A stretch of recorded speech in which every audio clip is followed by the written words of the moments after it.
সাহাবায়ে কেরামের দিকে যদি আপনি তাকান, পিঠের চামড়াগুলি চলে গেছে, হাজার হাজার মাইল তারা পায়ে হেঁটে হেঁটে জিহাদের জন্য আসছে। যদি আপনি কোনোদিন সৌদি আরব যান, লু হাওয়াগুলি আপনি দেখবেন, প্রচন্ড গরমে পাথুরি রাস্তা, মরুর রাস্তাগুলি, 1 আর 2 মাইল না, হাজার হাজার মাইল রাস্তা, প্রচন্ড গরম। আমি বছর হজে গিয়েছিলাম, আহা, শুধু গরমে হাজি মারা গিয়েছে 4 থেকে 5 হাজার। শুধু গরমে হাজি মারা গেছে 4 থেকে 5 হাজার।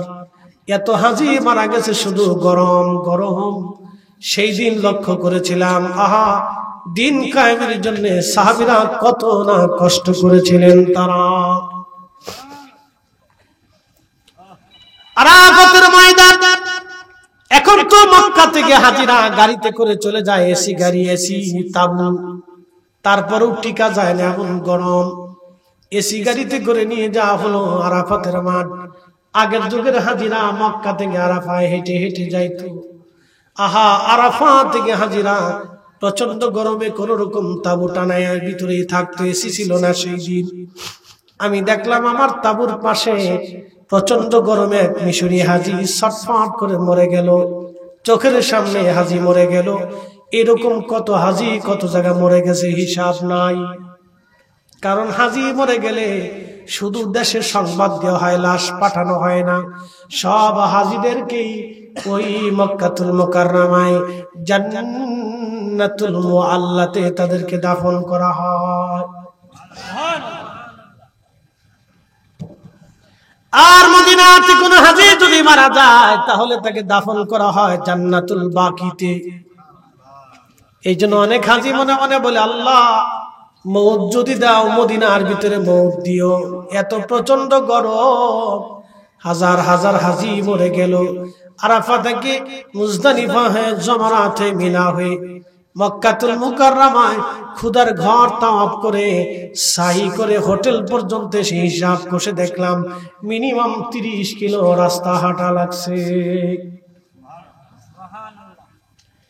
আর শুধু কি হাঁটা, পানির পর পানি, পানির পর পানি, পানির পর পানি, তারপরও পানি তৃষ্ণা যায় না। 10 মিনিট পর পর কলিজা শুকায় আসে, গলাগুলি জিহ্বার নিচ দিয়ে গলাগুলি শুকায় আসে। এমন লু হাওয়া, এ হাওয়ার ভিতরে গলাগুলি শুকায় আসে, এমন প্রচন্ড গরম। এ মুসলমান নাসিমনগরবাসী, সেই দিন হাজার হাজার মাইল পথ অতিক্রম করে সাহাবীরা কালেমার দাওয়াত পৌঁছাইলেন।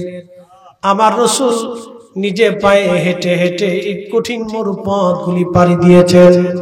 আজকে কত সুন্দর কালেমা আপনি পাইলেন, ইসলাম পাইলেন। মাহফিলে আপনারা আজ বসতে মন চায় না। আপনি যদি যান ভারতে, বহু অঞ্চল আছে মুসলমানরা মাহফিল করতে পারে না। মুসলমান মাইক আজান দিতে পারে না, মুসলমান মাইক আজান দিতে পারে না। ভারতের বহু মসজিদ আছে, মুসলমান মাইক আজান দিতে পারে না। মাইক সারা আজান দিতে হয়। আপনি যদি যান স্পেনে, মুসলমান ইচ্ছা করলে মসজিদ বানাইতে তারা দেয় না। মুসলমান মসজিদ বানাইতে পারে না, নামাজ পড়তে পারে না। আপনি যদি যান ইউরোপের বহু অঞ্চল, ইচ্ছা করলে মসজিদ বানাইতে পারবেন না। কিন্তু আজকে ইচ্ছা করেছেন মাহফিল সাজিয়ে দিয়েছেন, ইচ্ছা করেছেন আলেম দাওয়াত করে ওয়াজ শুনতে বসে গেছেন। কিন্তু ওই সমস্ত দেশে ইচ্ছা করলেই আপনি পারবেন না, ইচ্ছা করলেই পারবেন না। আল্লাহ আমাদেরকে ভালো জায়গা রেখেছেন। একবার শুকরিয়া আদায় করে জোরে বলেন আলহামদুলিল্লাহ।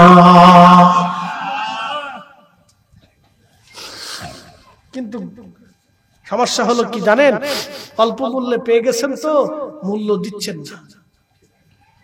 কিন্তু যে সময় বিপদে পড়ে যাবেন ঠিকই মূল্য দিবেন।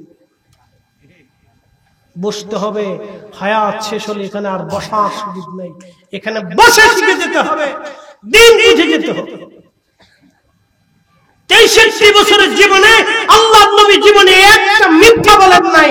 63 বছরের জীবনে রাহমাতুল লিল আলামিন কাউকে ঠকান নাই। 63 বছরের জীবনে আমানতের খেয়ানত করেন নাই, 63 বছরের জীবনে কাউকে একটা থাপ্পড় মারেন নাই, 63 বছরের জীবনে কোনদিন ফাহিশার কথা জবান থেকে বলেন নাই, 63 বছরের জীবনে আল্লাহর নবী কাউকে ধোঁকা শিক্ষা দেন নাই। কিন্তু এই উম্মত ধোঁকা দেয়, মিথ্যা বলে, প্রতারণা করে, কথা বললে মিথ্যা বলে, আমানত রাখলে খেয়ানত করে, ওয়াদা করলে বরখেলাপ করে। কথা বলে ঠিক না? শুধু জুব্বা গায়ে দিয়ে হাঁটলেই আপনার মুসলমান হওয়া যায়। মুসলমান হতে হলে রাসূলের চরিত্র হতে হবে। মা বোনেরা, শুনিয়া যাবেন বন্ধু আমার কথাগুলি। বলছিলাম হাসরের কথা কঠিন, কত বড় ভয়াবহ হাসরের মাঠ। পৃথিবী বিখ্যাত একজন আল্লাহর ওলি ছিলেন মালিক ইবনে দিনার। মনোযোগ দেন, কথাটা বলবো আমি আজ। মালিক ইবনে দিনার আল ইরাকি আল বসরি বিশ্ববিখ্যাত আল্লাহর ওলি ছিলেন, কিন্তু প্রথম জীবনে তিনি মদপায়ী ছিলেন। প্রথম জীবনে মদপায়ী ছিলেন। তিনি কোনো আলেম ছিলেন না, কোনো আলেম ছিলেন না, মুফতি মুহাদ্দিস ছিলেন না। মালিক ইবনে দিনার তিনি সাধারণ একজন ব্যক্তি, মদপায়ী ছিলেন, মদ পান করতেন আর ট্যাক্স আদায় করতেন। খুবই ধনী মানুষ, পয়সা করির কোনো অভাব নাই। মালিক ইবনে দিনার রাহমাতুল্লাহ আলাইহি একদিন ওয়াজ করতেছে। একজন লোক দাঁড়ায় বলল, হে মালিক, তুমি আজকে ওয়াজ করতেছো, কিন্তু কয়েক বছর আগে তোমার আমি মদের দোকানে দেখেছি। আজকে তুমি ওয়াজের মঞ্চে, মালিক তোমার এই পরিবর্তন কিভাবে হলো? তুমি কেন ওয়াজ করো আজ? আমার দিকে তাকান। তাহলে ওয়াজ আগেও ছিল, ওয়াজ মাহফিল আগেও ছিল। এই ওয়াজ মাহফিল আগেও ছিল, এখনো আছে, আগামীতেও চলবে। বাংলার আকাশে সূর্য যতদিন উদিত হবে ততদিনই বাংলার জমিনে ওয়াজ চলবে। কথা বলেন ঠিক কিনা? আমাদের দেশের কিছু ভাইরা মনে করছে সুন্নি জামাত আমরা ধাক্কা দিয়ে বাংলাদেশ থেকে বের করে দিব। সম্ভব? একসাথে বলেন, জোরে বলেন, ভয়ে ভয়ে বলেন। ভয়ে ভয়ে বলতেছেন? সুন্নি জামাত কি চলে যাবে কারো ধাক্কা? না না না, এটা চলে যাওয়ার জামাত না, এটা শাহজালাল রাহমাতুল্লাহর জামাত। এই 360 আউলিয়ার জামাত। হাতটা করে বলেন ঠিক কিনা? এটা বিদায় হওয়ার জন্য জামাত আসে না। শুনিয়া যান নাসির নগরবাসী, মালিক ইবনে দিনার আল ইরাকি আল বসরি রাহমাতুল্লাহ আলাইহি তিনি বলতেছিলেন, আল্লাহর বান্দা ঠিক বলেছো, কিছুদিন আগে আমি মদপায়ী ছিলাম, আজকে কেন পরিবর্তন হলাম? আর শোনো, আমার একটা মেয়ে ছিল 3 বছর বয়সী, 3টা বছর বয়স তার হয়েছে। মেয়েটা আমার সারা কখনো থাকতো না, সব সময় আমাকে নিয়ে থাকতো।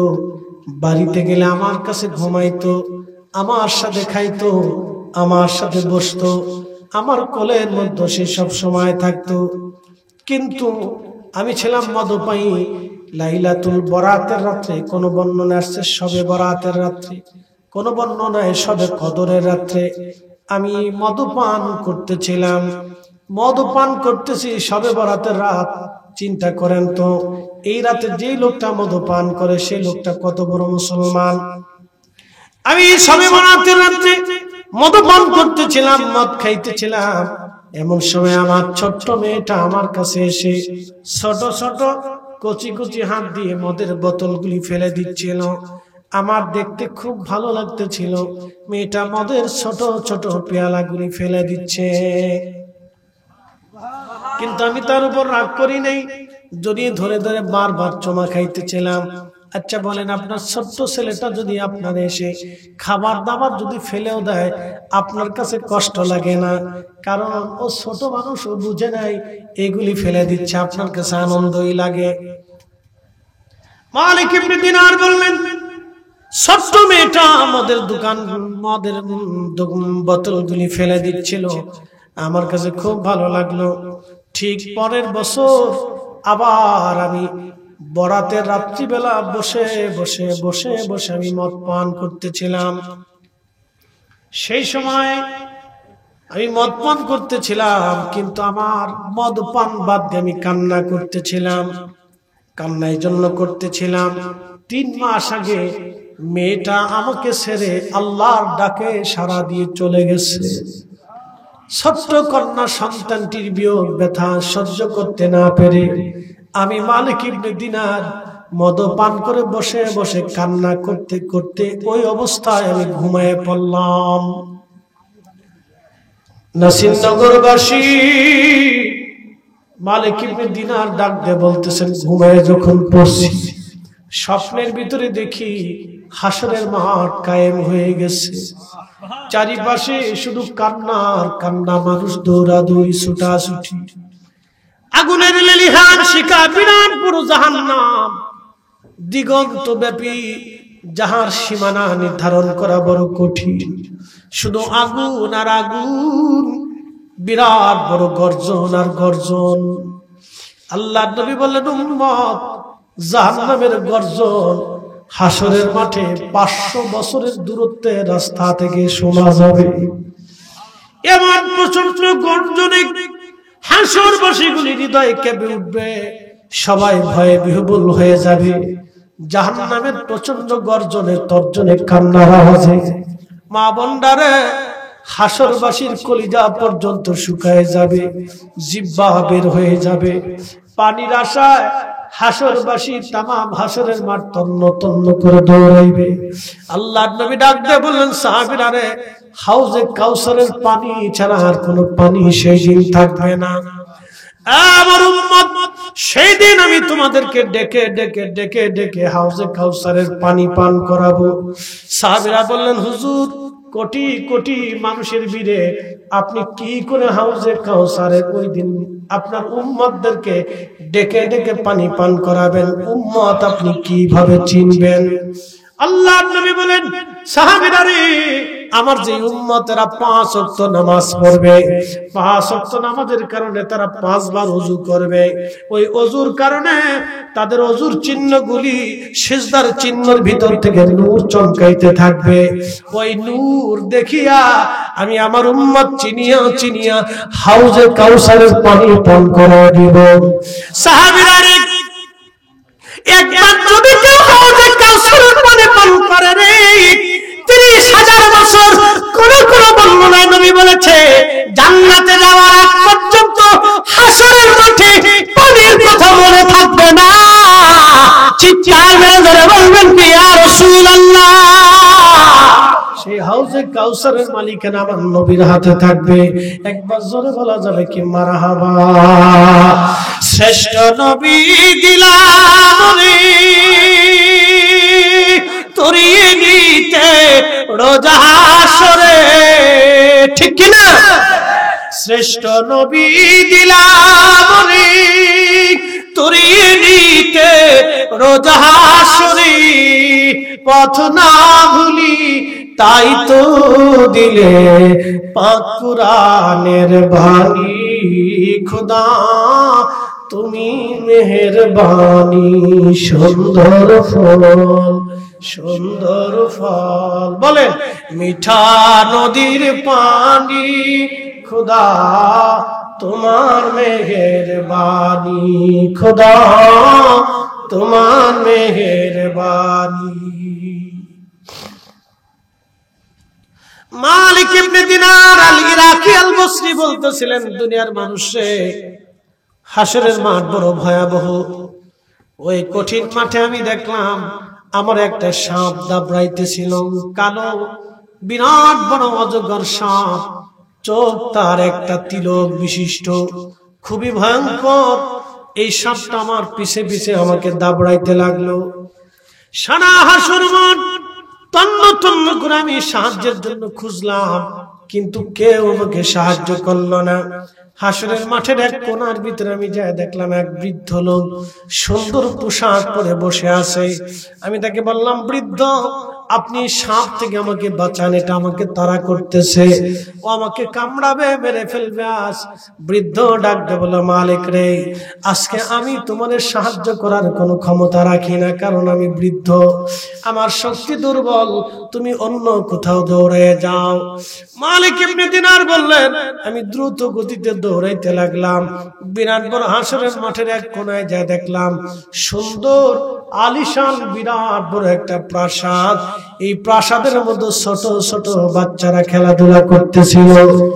এই প্রাসাদের দিকে যখন আমি আশ্রয়ের জন্য দৌড়াইতে লাগলাম, একজন ফেরেশতা ঘোষণা দিল, এই প্রাসাদের বাচ্চারা, ছোট ছোট গিলমান গোলাম যারা আছো, তোমরা বের হয়ে আসো। একজন আল্লাহর বান্দা প্রাসাদের দিকে দৌড়ায় দৌড়ায় সাহায্যের জন্য আসতেছে। মনে হয় তার কোনো আমানত এই প্রাসাদের ভিতরে আছে।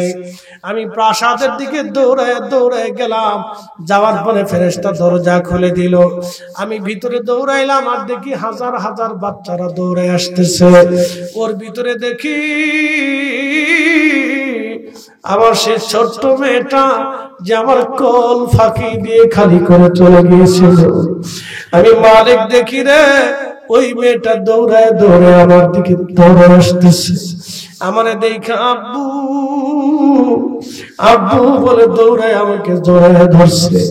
ছোট্ট মেয়েটা যখন আমার কাছে আসলো, ওই সাপটা, ছোট্ট মেয়েটা সাপটাকে ধরতে গেল, দৌড়ে সাপ পালিয়ে গেল। আমি বসে বললাম, মেয়েটা আমার কোলের মধ্যে বসে আমাকে আদর করতে লাগলো। আমার দাড়ি ধরে, চুল ধরে, মাথা ধরে মেয়েটা আমাকে আদর করতে লাগলো। আর ডাক দিয়ে বলতেছে, আব্বু এখনো কি তোমার সময় হয় নাই, তুমি আল্লাহর দিকে ফিরে আসবা? আব্বু এখনো কি সময় হয় নাই, তুমি মদ পান করা ছেড়ে দিবা? আব্বু তোমার কি এখনো সময় হয় নাই, তুমি নামাজের কাতারে আসবা? আব্বু তোমার এখনো কি সময় হয় নাই, তুমি রোজার মধ্যে আসবা? আব্বু তোমার এখনো কি সময় হয় নাই, তুমি জিকিরের মাহফিলে বসবা? আব্বু তোমার এখনো কি সময় হয় নাই, তুমি মসজিদে যাইবা, মসজিদে দান সদকা করবা? আব্বু তোমার এত সম্পদ দিয়ে কি করবা? আব্বু তোমার এখনো কি সময় হয় নাই, আল্লাহর দিকে ফিরে আসবা? মালিক ইবনে দিনার আলী রাকি বসরি রাহিমাহুল্লাহ বলতেছিলেন, আমার ছোট্ট মেয়েটা আমাকে কোলের মধ্যে বসে বসে এইভাবে বলতেছে। আমি ডাক দিয়ে বললাম, মা গো, বলবানি আজকে কঠিন হাসরের মাঠে ওই সাপটাকে কেন আমারে দাবড়ায়? আমার মেয়েটা ডাক দিয়ে বলতেছে, আব্বাজান, ওই সাপটা হলো আপনার বদ আমল। সারা জীবন আপনি অন্যায় কাজ করেছেন, জুলুম করেছেন, আল্লাহর সাথে আপনি আল্লাহর বিরুদ্ধাচরণ করেছেন, আল্লাহর আইনের বাহিরে কাজ করেছেন। গুনাহ করার জন্য সমস্ত গুনাহগুলিকে আল্লাহ জমা করে আজকে আপনার শাস্তি দেওয়ার জন্য এই সাপটা আপনার পিছনে রেলিয়ে দিয়েছে। এটা আপনার বদ আমল। আপনাকে ধরতে পারলে আজ আপনার নিস্তার ছিল না আব্বাজান। আপনি আজ যেতে পারতেন না, এই হাসরের মাঠে কঠিন আযাবের ভিতরে আপনি পড়ে যাইতেন। মালিককে দেখে বলতেছে, মা বলো তো, ওই বৃদ্ধ যে হাসরের মাঠের কোনায় বসেছিল, ওই বৃদ্ধটাকে? সেই দিন মেয়েটা ডাক দিয়ে বলতেছে, আব্বাজান, ওই বৃদ্ধটা হলো আপনার নেক আমল। আপনি জীবনে আমল কম করেছেন, আমলটাকে দুর্বল বানাইয়া আপনি গুনার কাজ ভারী ভারী করছেন। আব্বাজান আমলটারে কম করিয়া গুনার কাজ ভারী করেছেন, ওই গুনাহ হলো সাপ। আর ওই বৃদ্ধটা হলো নেক আমল, আপনি তার কাছে সাহায্য চেয়েছেন, কিন্তু আপনার আমল দুর্বল করে রাখার কারণে আজকে হাসরে আপনাকে সে সাহায্য করে নাই। ডাক দিয়ে বলতেছে, মাগো, এই জান্নাতি প্রাসাদের মধ্যে তোমরা কি করো? এত ছোট ছোট বাচ্চা কাঁদে। বলতেছে, আব্বাজান, এই যাদের ছোট্ট কোল খালি দিয়ে যার সন্তান মারা যায়, ছোট্ট কালে যার সন্তান মারা যায়, যে মায়ের কোল খালি হয়ে যায়, বাচ্চাগুলির আল্লাহ হাসরের মাঠে এইখানে প্রাসাদে জান্নাতের ভিতরে তাদের বসবাস করে। আল্লাহ এখানে তাদের লালন পালন করে এই জান্নাতের মধ্যে তারা থাকে। ডাক দেয়া বলতেছেন, মা তুমি কি তাহলে জান্নাতে? বলে, হ্যাঁ আব্বাজান, এই জান্নাতে আমি। আব্বাজান, আজকে যদি আপনার এই কন্যা সন্তান মারা না যাইতো, তাহলে আজকে আপনি মালিক ইবনে দিনার জাহান্নামের মধ্যে নিক্ষিপ্ত হয়ে যাইতেন। এখান থেকে আপনি আর যেতে পারতেন না আব্বাজান। আমি আপনার মেয়ে, আজকে আপনি আমার কাছে আসার কারণে আপনার সাহায্য করতে পারলাম, তবে আব্বাজান ফিরে যাচ্ছেন, কোনদিন আল্লাহ থেকে জুদা হয়ে যাবেন না। স্বপ্ন দেখার পরে মালিক ইবনে দিনারের ঘুম ভেঙে গেল। ওই অবস্থায় তিনি তওবা করলেন, গোসল করলেন, ওযু করলেন, ফজরের নামাজ পড়লেন। সকালবেলা সারা ইরাকের হাজার হাজার গরিব মানুষদেরকে ডেকে দিয়ে মালিক ইবনে দিনার রাহমাতুল্লাহ আলাইহি তিনি সমস্ত টাকাগুলি, জমানো অর্থগুলি আল্লাহ রাস্তায় দান করে দিয়ে তিনি মিসকিন হালতে আল্লাহর জন্য তিনি বের হয়ে গেলেন। পৃথিবীর এমন কোন আলেম নাই যে ওনার জীবনী না লিখেছেন, এমন কোন আলেম নাই ওনার প্রশংসা না করেছেন। একবার জোরে বলা যাবে আল্লাহু আকবার। তাহলে বলেন আমরা ফিরে যাব কার কাছে? একসাথে বলেন, কার কাছে ছিলাম, কার কাছে যাব, কার কাছে? কি নিয়ে যাব? মিষ্টি, ছানা, দই, টাকা, সোনা দানা, দামি গহনা, এগুলি নেওয়ার কি কোনো সুযোগ আছে? কি নিব? এক নম্বরে ঈমান, দুই নম্বরে আমল। এর বাহিরে কি নেওয়ার কিছু আর আছে? সুযোগ আছে? কোনো সুযোগ নেই। হযরত মালিক ইবনে দিনারের জীবনী পরিবর্তন হয়ে গেল। শুধু পরিবর্তন হয় নাই, তিনি এত বড় ওলি আল্লাহ হয়ে গেলেন, এত বড় দরজার ওলি হয়ে গেলেন। মালিক ইবনে দিনার রাহমাতুল্লাহ আলাইহি এত বড় ওলি হলেন। নদী দিয়ে তিনি যাচ্ছিলেন, খুব মনোযোগ দিন, নদী দিয়ে যান। নদী দিয়ে যাওয়ার সময় মাঝি ডাক দিয়ে বলল, মালিক পয়সা দাও। মালিক ইবনে দিনার বললেন, মাঝি রে, পয়সা দিব কোত্থেকে? আমার তো কোনো পয়সা করি নাই, আমি গরিব মানুষ, কোথা থেকে আমি পয়সা দিব? মাঝি ডাক ডাকা, মালিক পয়সা যদি না দিতে পারো, ঘাড় ধাক্কা দিয়ে নদীর মধ্যে আস ফেলে দেব। দে বেটা পয়সা দে, পাগলামি করার জায়গা পাও না, নৌকায় উঠছো, পয়সা দাও, ভাড়া দাও। তো মালিক ইবনে দিনার অনুনয় বিনয় করে বলে, মাঝি রে, আমি তো গরিব মানুষ, তুমি জানো আমি দিনহীন, আল্লাহর পথের মুসাফির, আমার কাছে কোনো পয়সা নেই। তো মালিক ইবনে দিনার মাঝি ঘাড় ধাক্কা দিয়ে নৌকা থেকে বের করতে চায়। আল্লাহ ডাক দিয়ে বললেন, ফেরেশতা, তোমরা সব মাছের কাছে খবর পাঠাও, আমার মাছ যেন মুখে করে একটা করে স্বর্ণ মুদ্রা নিয়ে আমার মালিকের নৌকার চারপাশে যেন উপস্থিত হয়, মালিক যত পয়সার দরকার হয় যেন মাঝিকে বুঝাই দেয়। একসাথে বলবেন আল্লাহু আকবার। না হয় না, আরো জোরে যে না বলবেন বুঝবো সে কিপটে। আরো জোরে বলেন আল্লাহু আকবার। পাওয়ার আসেনি ওলিদের? জোরে বলেন আছে? ফরিদি সাহেবের জন্য মাছ আইবনি? আপনাদের ভিতরে কেউ আসেনি? বাংলাদেশে এখন বহুত জিন্দা পীর বেরিয়েছে। কি কথা কন না? জোরে বলেন, কথা কন না কে? বহু জিন্দা পীর বাংলাদেশে হচ্ছে। তো বহুত কামিলদার জিন্দা ফিরে গেলে বলেন, তাহলে আপনারা একটু পদ্মা নদীতে কিছু মাছের পয়সা করে নিয়ে আসেন। আমরা দেশে সবকিছু দাম সাম বেরিয়ে যেতেছে, কিছু দরকার। উচিত কথার ভাব নাই। কি কথা কর না কেন? উচিত কথার ভাব নাই। একসাথে ধরে বলেন তো আল্লাহু আকবার। আল্লাহু আকবার ওয়ালিল্লাহিল হামদু। বিসমিল্লাহির রাহমানির রাহিম।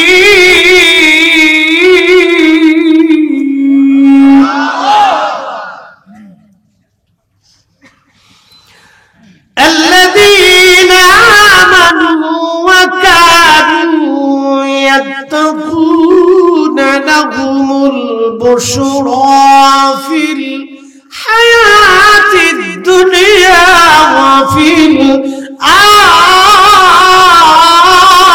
আখিরাহ।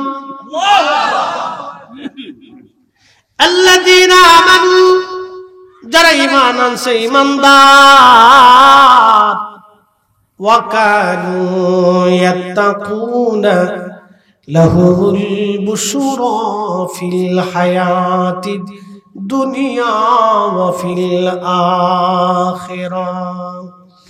দুনিয়াতে ঈমানের পরে যারা মুত্তাকি হয়েছে আল্লাহকে ভয় করেছে, আল্লাহর কোরআন বলতেছেন দুনিয়াতে তাদের জন্য সুসংবাদ, আখিরাতেও তাদের জন্য সুসংবাদ। মালিক ইবনে দিনারের 4-5 দিন হাজার হাজার নদীর মাছগুলি এসে মুখে করে একটা করে স্বর্ণ মুদ্রা নিয়ে আসছে। মাঝি, মালিক ইবনে দিনার ডাক দিছে, মাঝি যতগুলি পয়সা লাগে ভাড়া বাবদ তুমি নিয়ে যাও, আমার আল্লাহ মাছের মুখে করে আমার জন্য পয়সা পাঠিয়ে দিয়েছে। তুমি 1 পয়সা চেয়েছো, আমার আল্লাহ হাজার হাজার মাছের মুখে করে শত শত হাজার হাজার স্বর্ণ মুদ্রা পাঠিয়েছে। তোমার যত দরকার তুমি আজকে ভাড়া বাবদ নিয়ে যাও। মাঝি কদম মুবারকে পড়ে বললেন, হুজুর চিনতে পারি নাই, ভুল হয়ে গেছে, পার করে দিব, কোনো পয়সা লাগবে না, পয়সা লাগবে না। একবার জোরে বলবেন কি মারহাবা। আল্লাহর বাংলাদেশ, শহীদ গাজীর বাংলাদেশ, রহম করো আল্লাহ, রহম করো আল্লাহ। বলেন শাহজালালের বাংলাদেশ, শাহপরানের বাংলাদেশ, রহম করো আল্লাহ, রহম করো আল্লাহ। কষ্ট হচ্ছে আপনাদের? ফিরে যাব কার কাছে? কি নিয়ে যাব? আল্লাযীনা আমানু ওয়া কানু ইয়াত্তাকুন, ঈমান আর মুত্তাকি, ঈমান আর তাকওয়া, ঈমান আর আমল, দুইটা জিনিস নিয়ে কবরে যাওয়া লাগবে। দুইটার বাহিরে যাহা নিয়ে যাবেন তাহাই আপনার কাছে ফেরত আসবে, কোনোটাই কাজে লাগবে না। ঈমান আর আমল, ঈমান আর আমল, ঈমান আনতে হবে আহলে সুন্নাহ অনুযায়ী। কথা কন না কেন, ঠিক কি না? আল্লাহ নবী বলেন উম্মত, আমার উম্মতের 73টা দল হবে, ইল্লা মিল্লাত ওয়াহিদ, একটা দল জান্নাতে যাবে, বাদ বাকি সব দল জাহান্নামে চলে যাবে। জান্নাতি কয় দল? আহা জোরে বলেন কয় দল? জাহান্নামী কয় দল? 72 দল। জান্নাতি কয় দল?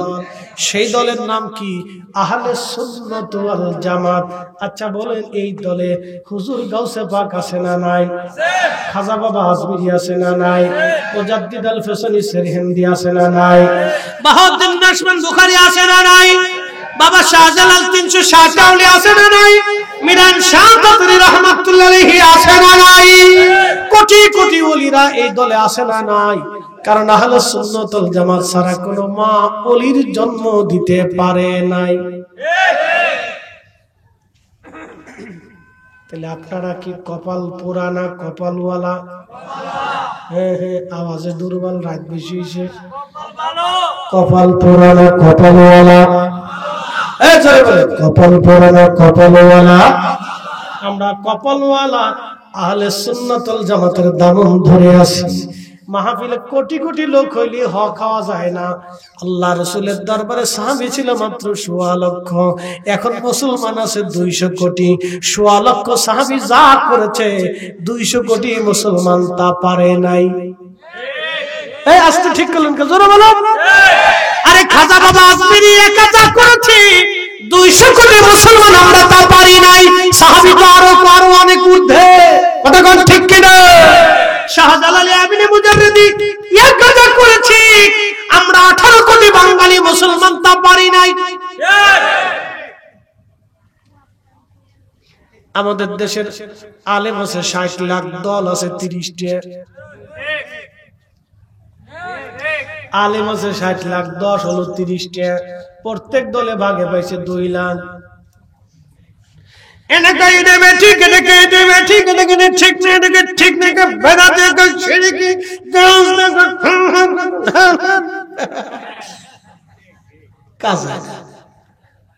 শাহজালাল ছিলেন এক দল। জোরে বলেন কয় দল? জোরে বলেন কয় দল? শাহজালাল রাহমাতুল্লাহর সাথে যারা ছিলেন তারা কয় দল? কোরআন কয়টা?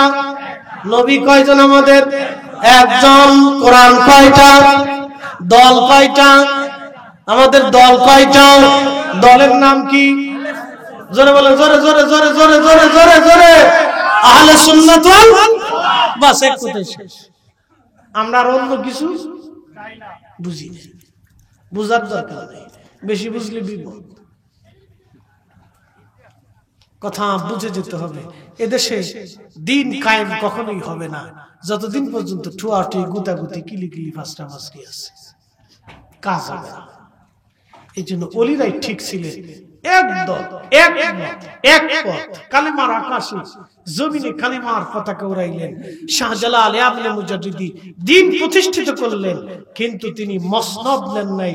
মসনদ সেকেন্দার শাহকে দিয়ে তিনি 360 জনকে নিয়ে সারা বাংলার রন্দে রন্দে দাওয়াত পৌঁছাইলেন। দাওয়াত, কালেমার দাওয়াত দিলেন, রাসূলের গোলামীর দাওয়াত দিলেন, যার কারণে আজকে আকাশে কালেমার পতাকা উঠতেছে। এত সহজেই মিষ্টি খাবেন ভাবতেছেন? মিষ্টি খাওয়ার জন্য, এই সেজদা কালেমা দিন শেখানোর জন্য সেই দিন তারা বাজরায় চড়ে, মাথার উপর ছাতা ছিল না, রোদের ভিতর দিয়ে চলে হাজার হাজার মাইল পথ অতিক্রম করে এই জমিনে কালেমার দিন পৌঁছে দিয়ে গেছেন। তাদের চেহারা দেশে চলবে, কথা বলে ঠিক না বেঠিক? কেউ কেউ আছে আবার খালি কবে মাজার ভাঙ্গি দাও, দরগা ভাঙ্গি দাও, সব শিরিক হয়, ভাঙ্গি দাও। আমি কই ভাই ভাঙা ভাঙ্গি এত দরকার নাই, তোমরা সব বাদ দিয়ে এটা ভাঙো। বলে কোনটা? আমি বললাম সব বাদ দিয়ে শাহজালাল রহমতুল্লাহের মাজারটা ভাঙ্গি দাও। কি মনে করেন আপনারা আঙ্গুল চুষবেন? কথাবার্তা কইতেছেন না, মনে খিচুড়ি খায় করবেন না কি করেন? তারপর খায় করবেন। শাহজালাল রহমতুল্লাহ দরগা ভাঙতে গেলে আপনারা কি বসে কলা খাবেন দেশে? না, চা খাবেন। কথা কন না কেন? চা খাবেন কি আপনারা? যদি শাহজালাল রহমতুল্লাহ মাজার ভাঙতে যায় আপনারা বসে থাকবেন না, কি বলে? বাংলাদেশে বিশ্বযুদ্ধ লেগে যাবে। বলছি এত ভাঙা ভাঙির দরকার নেই, একটা ভাঙে দাও, ওই তো হয়ে গেল। শোনে, কিছু কিছু সময় কিছু কিছু মানুষের উগ্রতা দেখলে মনে হয় যে একবারে কি না কি লাটসাপ হয়ে পড়ছে, কিন্তু জানে না ক্ষমতা আল্লাহর আদালত থেকে, আল্লাহর আরশে মুআল্লা থেকে বন্টন হয়। এটা রাতের মধ্যে চেঞ্জ হয়ে যেতে পারে, রাতের ভিতরে শেষ হয়ে যাবে। শোনেন, একটা কথা বলি আজ আপনাদেরকে। পৃথিবী বিখ্যাত ওলি যারা ছিল তারা কোনদিন মসনদ নেন নাই, তারা মসনদের জন্য দোয়া করতেন। যে বাদশা যত ওলি প্রিয় ছিল, সে বাদশার স্থায়িত্ব তত বেশি ছিল। উসমানী সাম্রাজ্য ওলিদের দোয়ার ফসল। তারা এই জন্য ওলিদেরকে খুব শ্রদ্ধা সম্মান করতেন। পৃথিবীতে উসমানী সাম্রাজ্য আপনি যদি দেখেন, তারা যে পরিমাণে পৃথিবী ওলিদের মাজারকে সংরক্ষণ করছে, পৃথিবীর কোন সাম্রাজ্য এরকম করে নাই। কারণ সেই সাম্রাজ্য প্রতিষ্ঠিত হয়েছিল হুজুর গাউসে পাকের রূহানী আওলাদ হযরত আল্লামা ইমাম ইবনে আরাবী রাহমাতুল্লাহর হাত ধরে, ওলিদের হাত ধরে। শাহজালাল দেশে ইসলাম এসেছে ওলিদের হাত ধরে, এদেশে ইসলাম প্রতিষ্ঠিত হয়েছে ওলিদের হাত ধরে। মুহাম্মদ ঘুরিয়ে দেশে বিজিত হয়েছে খাজা বাবা আজমিরির হাত ধরে। কথা বলেন ঠিক না? ওলি আছে? কথা বলেন না কেন? ওলি আছে, ওলি ছিল, ওলি লাগবে, কিয়ামত পর্যন্ত ওলি থাকবে। পৃথিবী কখনো ওলি শূন্য হবে না। যদি ওলি শূন্য হয় তো পৃথিবী ধ্বংস হবে, আকাশ থেকে পাথর পড়বে, জমিনে ভূমিকম্প শুরু হবে, ভিতর থেকে আগুন উৎক্ষিপ্ত হবে, সমুদ্র উত্তেজিত হবে, পৃথিবী ভেঙে মিসমার হয়ে যাবে যদি পৃথিবী ওলি শূন্য হয়। এই জন্য পৃথিবী কখনো ওলি শূন্য হয় না। ওলির দরকার, ওলি থাকবে। আমরা যারা ভাবতেছি এগুলির দরকার নেই, সব দাহামিসে কথা, এগুলি থাকবে, কিয়ামত পর্যন্ত চলবে। الذي خلقك فسواك فعدلك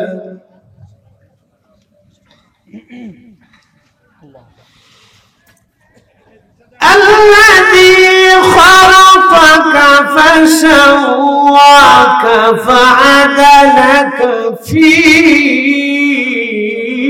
أي صورة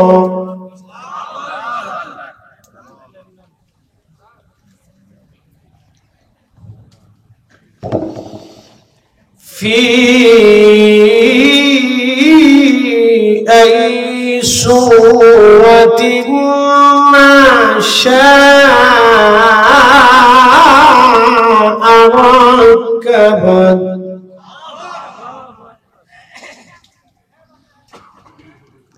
كلا بل تكذبون بالدين وإن عليكم لحافظين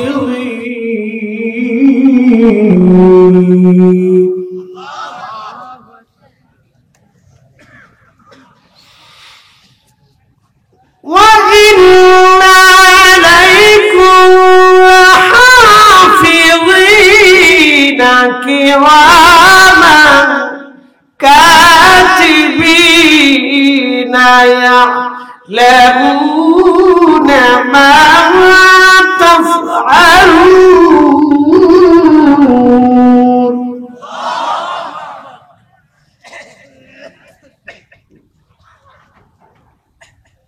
صدق الله مولانا العظيم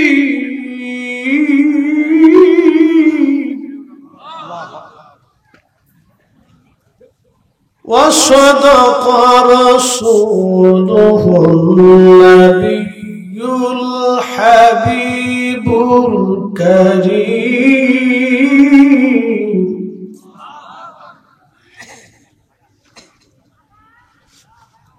وفي آيات أخرى في شان حبيبه ومحبوبه إن الله وملائكته يصلون على النبي يا أيها الذين آمنوا صلوا عليه وسلموا تسليما اللهم صل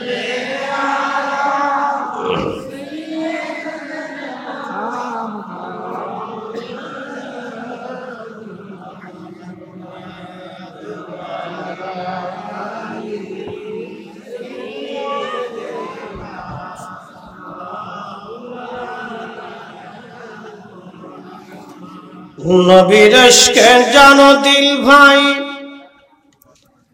এ ভুবনে কাঁদে না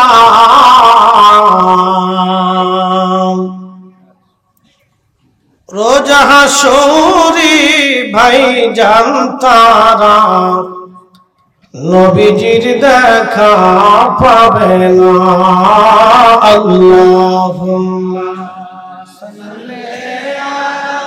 آها ما شاء الله الله أكبر الجرحان من الصور على آل سيدنا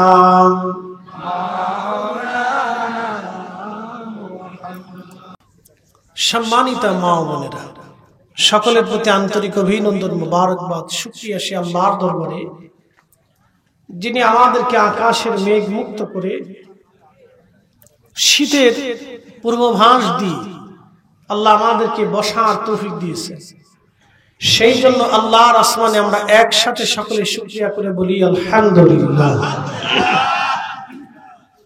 আরো শুকরিয়া করি সে আল্লাহর যিনি অনেক বড় দয়ার ইহসান করে সর্বশ্রেষ্ঠ রাসূল মনোযোগ দিবেন আমি আপনাদেরকে আল্লাহ রাসূলের ইজ্জত বোঝানোর জন্য কথাটা বলতেছি যাব খাওয়া দাওয়া ঘুমে যাই যাও এই সব সামনে চলে আসো তো আল্লাহ রাব্বুল আলামিন আমাদেরকে সর্বশ্রেষ্ঠ রাসূলের উম্মত বানিয়েছে এইজন্য একসাথে বলবো না আলহামদুলিল্লাহ তো খুব মনোযোগ দিয়ে না বসে বসে বসে বসে আপনি বসে বসে বসে বসে খুব মনোযোগ দিয়ে আল্লাহ রাব্বুল আলামিন 1,24,000 নবী রাসূল দিয়েছেন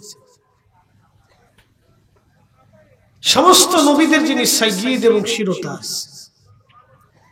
সব নবীরা আল্লাহর কাছে দরখাস্ত করেছিল, আল্লাহ আমাদেরকে ওই নবীর উম্মত বানাই দেয়। আরেকটু জোরে বলেন সুবহানাল্লাহ। এই মনোযোগ দিয়ে, আমাদের দাম কত? মিরান শাহ তাতারি রাহিমাহুল্লাহর মূল্য কত? হুজুর গাউসে পাক রাহিমাহুল্লাহর দাম কত? শাহজালাল ইয়ামানি মুজাদ্দিদি সিফা সালাহ রাহিমাহুল্লাহ অসংখ্য আউলিয়া আতকে মাটির নিচে ঘুমিয়ে আছেন, তাদের মূল্য কত আমি শুধু বোঝানোর জন্য বলতেছি। ১৬ লক্ষ নবী, ১,২৪,৩১৩ জন রাসূল, ৪ জন প্রসিদ্ধ রাসূল, একজন হযরত দাউদ আলাইহিস সালাম, যাকে আল্লাহ জবুর শরীফ দিয়েছিল। শুধু জবুর শরীফ দেন নাই, আল্লাহ তাকে কণ্ঠের মুজিজা দিয়েছিল। একসাথে বলবেন আল্লাহু আকবার। আমার ওয়াজ ভিতরে কেউ চালায় না, তাহলে আর এই ওয়াজ শোনার দরকার নেই। তো খুব মনোযোগ দিয়ে, দাউদ আলাইহিস সালামকে আল্লাহ একটা কণ্ঠের মুজিজা দিয়েছে। এই কণ্ঠটা এটা আল্লাহ পাকের এক মুজিজা, আল্লাহর দান, আল্লাহর কুদরত, আল্লাহর দয়া। কণ্ঠের যারা বিরোধিতা করে তারা আসলে বুঝে না। লাহানের বিরোধিতা যে করে সে বুঝে না। আল্লাহর নবী নিজেও এই লাহান যার সুন্দর ছিল তাকে দিয়ে নাতিয়ে পড়াইতেন, তেলাওয়াত করাইতেন। এই আমার দিকে তাকান, পৃথিবীতে এই উম্মতের মধ্যে শ্রেষ্ঠ কারি কে জানেন? আপনারা ভাববেন মিশরের কারি আব্দুল বাসেত, তাহা না। আল্লাহর নবী তো মহামুর্দি। এই উম্মতের ভিতরে সর্বশ্রেষ্ঠ কারি ছিলেন আব্দুল্লাহ ইবনে উবাই ইবনে কাব রাদিয়াল্লাহু আনহু।